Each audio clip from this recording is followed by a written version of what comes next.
त्याला प्रचंड यशही आलेलं आहे. मागे आत्ता मायक्रोसॉफ्टचे 70 सायंटिस्ट, भारतातले अनेक सायंटिस्ट आणि इंटरनॅशनल ऑक्सफर्ड युनिव्हर्सिटीचे अनेक सायंटिस्ट हे बारामतीमध्ये कृत्रिम बुद्धिमत्ता AI वर शेतीमध्ये प्रचंड जे होणारे बदल आहेत ह्याच्यात कार्यरत आहेत. याच्याबद्दल सत्या नडाल यांनी ट्विटही केलं होतं आणि इलॉन मस्कनी ते रिट्विटही केलं होतं आणि त्याची नोंदही त्यांनी घेतलेली आहे. त्यामुळे जगामध्ये होणारे बदल जे तंत्रज्ञानात होत आहेत तो जो धागा गेले 6 दशक आदरणीय पवार साहेबांची दूरदृष्टी, त्याच्यामुळे AI मध्येही बारामतीमध्ये आज प्रचंड काम होत आहे आणि विद्याप्रतिष्ठान संस्थेमध्येही ते काम आता एक वेगळी लॅबही होते, एक वेगळी बिल्डिंग आणि कोर्सेस करण्याचा प्रयत्न विद्याप्रतिष्ठान करते.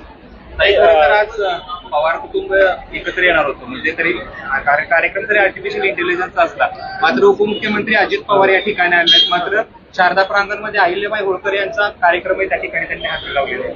मला नाही माहिती, त्यांना विचारायला लागेल, मला कसं माहिती आहे. सुनेत्राताई